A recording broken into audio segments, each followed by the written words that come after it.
Matt, when he picked me up this morning in this thing, showed me how serious this truck is and how totally bland it looks. And I need a merge. We think it's somewhere around 430 horsepower with very low boost. That's with very low boost. Okay. Oh God! And it's so throaty. We're gonna explain the great thing, and I know Matt has this big rant, and maybe he can rail it off now, how you don't have to spend a lot of money to go fast. Yeah, I mean, basically that's one of the roots of sloppy mechanics is economy, and that you don't have to have, building a car anymore is basically having shiny stainless headers and having like a chrome sheet metal intake manifold that's massive, having a throttle body you can put your fist through, and running mediocre numbers at the track is basically always what I see. Is everybody has all sorts of shiny shit, and they'll have beautiful wheels on, but they'll be 20s, and they have a drag radial on, which can't hook, and a rear end, which doesn't work, and having lots of glamour under the hood, and they can't really do anything with it. And one of the big things, like, we'll go on, these two lanes, sorry. Okay. Yeah, just move behind the CRV. One of the big things is, and one of the things we've learned over like 10 years of doing it, is you barely need anything. You can use almost all of the stock components, which last year we proved a point with. We built a car, my buddy's white Mustang, it went 7s in the quarter mile. 7s? It went 780s at 174.5 mile an hour. And funnier on that is, it went 830s on pump gas, on Wawa pump gas, 830s at 164 on a dot radial tire, and everyone would always be like, how the fuck does this car go so fast? And they would come over and we would pop the hood, and they would see overwhelming amounts of mediocrity and be very confused. Was this the car I saw? Did something swap? Or, Oh! But, I mean, that's even an overdrive. It's not even a lower gear. But, You were saying that people pop the hood and see just mediocrity? It would be very simple. Like, it would be a completely stock LS1 intake manifold, stock throttle body, which is small to a lot of people, and everything is very simple. And everyone's like, how does a car? And then they're like, how do you run that fast? And then, they end up learning that we did it on pump fuel, and that really confuses the hell out of them. They don't understand how you can go so fast on regular gas. Surely you must be spending $15 a gallon on race fuel to go to the racetrack, or you must have giant slicks or something. And what's scary is how simple that combination was and how fast it was. But that's the same thing. I mean, Mark's build is still probably double the amount most people would spend for at least what I would consider a build. Because my version of economical build is well under $10,000. So other people are like, you can't even build a car for 25 that's actually fast. Because I saw that Monte Carlo right there. It's very punchy though, huh? That's what I wanted. It was, with this build in particular. But I mean, I've built cars for like $4,000, $4,200, and went low 10s in the quarter, which is absurd if you consider like a Hellcat barely clicks off high 10s in good conditions. Right. So if you consider like a piece of shit Ford Fairmont, you drive to the track on pump fuel, and it skates out low 10s. I'm gonna get in the obey everything lane. Okay. One of the things is a remark. Wait, that's a Ford Explorer, so I'm not gonna. I thought that was a Ford Explorers and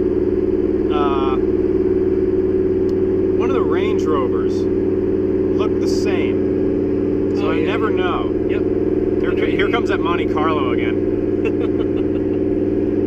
Oh, it's some older guy. Never mind. He's not. In a SIG. He's not interested in doing anything. Supercharged. Monte Carlo. Anyway, I mean, that's the big thing is everybody thinks everyone's really quick to buy stainless fuel lines, and they don't realize that rubber lines work fine. And they're quick to replace the intake and the throttle and for something prettier or, jewel looking. And in reality, sometimes it's actually hurting them. You can go plenty fast and make tons of power on all of this stuff.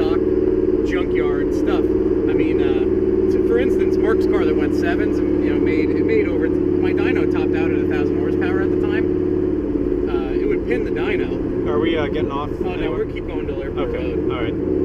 But that car is using stock truck manifolds on the exhaust. Truck manifolds. Mhm. Iron, ugly, shitty manifolds that people would throw out and buy some stainless stuff that doesn't fit and burns plug wires and costs a lot of money and all of the above. Just so everybody knows, I have the GoPro just to the side of my head so we can see Matt. I'm not driving with my head sideways. Plus, I got my eyeballs. Anyway, sorry. But yeah, I mean, you can, I mean, I've proved a point where I've done it so many times, and actually I've taught other people how to do it, and that's on Sloppy Mechanics. You can get basically a build sheet. I give away all of my information. I mean, surely people have done, a lot of people, they make a funny statement. Sometimes people say I'm like the godfather of LS swaps, which I think is foolish. People have been doing it for a lot longer than me, and are better than me for sure. I you know, absolutely, I just build junk, and you know, it's fast sometimes. But what's cool about it is I think I'm one of the only people that gave away all of my info, because I don't stand to profit off of selling anything, and I don't own a performance business, and I don't sell anything at all. So what's funny is if something doesn't work, I'll tell people it's junk. Right. I have no, it's not like when you tune in to the Power Block TV and someone's like, we're using a Bully Dog Performer and a whatever trans, and this stuff's great. Even if it's total dog shit, they'll Right. tell you it's great because they're being sponsored. So if it's junk, I'll tell you it's junk, and then I give away all of the combinations and tunes and everything. So, And your background to figure out how to do this, you're in IT and data management, yes. which is the new thing for performance now, to show what's possible through just this, Yeah, just electronics. yeah. Easy stuff. So.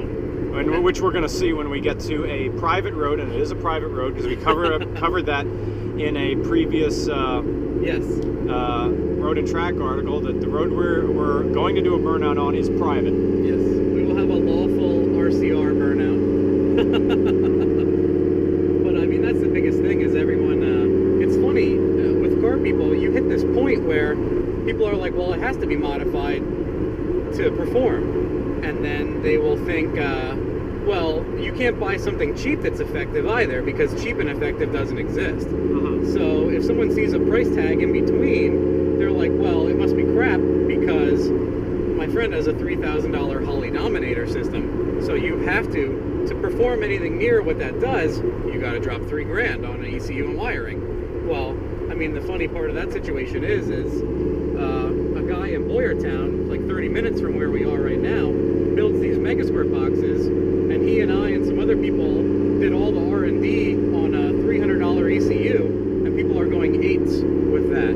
So that's, you know, $3,000, $300, just the same amount of capability. I mean, there's less fancy inputs and outputs for sure. Like, you know, it can't tell you the pressure on everything in your motor. It doesn't tell you, you know, it tells you more than you would see on a stock vehicle.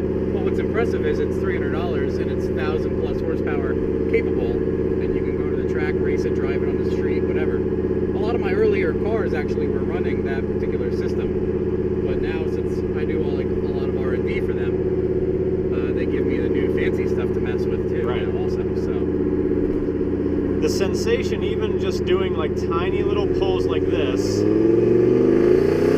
is similar to a Tesla. Now, of course, the Tesla, you get the torque all the way, but the second if you could actually hit this and it would stick the tire, I mean, what'll be neat is if I get it working very well in the street, because I'm going to wire traction control and everything into this ECU. right? It'd be funny to have you drive it again where it actually hooks. Because Right. some of my most impressive cars didn't make a whole lot of power but got absolute traction. And that's where, like, it feels like 200 pounds smashing you in the chest into the seat. Right. You're like, oh, wow. This is an odd sensation. But yeah, this thing has a lot of bottom end power, being that it's a 6-liter. And I built everything around the turbo spooling effectively, quickly.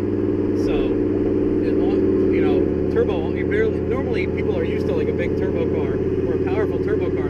Like, I'm going to give it a lot of gas and I'm going to wait and then I'm going to get pounded with power. And this is pretty much the opposite. You barely use the throttle and you feel the turbo coming in and you're like, well, okay, all of a sudden I have more than I can use and I'm nowhere near my halfway mark on the pedal. Right. So that's what's most interesting about it.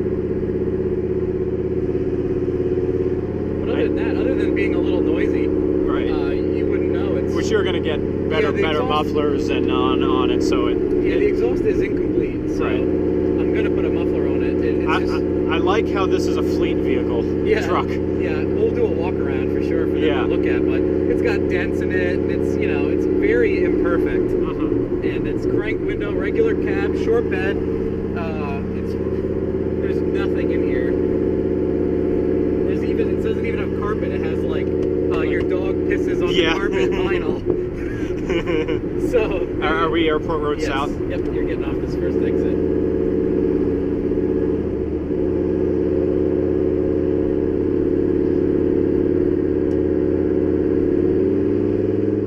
And I plan to add one of the neat things about this ECU is it can integrate with a tablet. I never thought I would do like a tablet dash.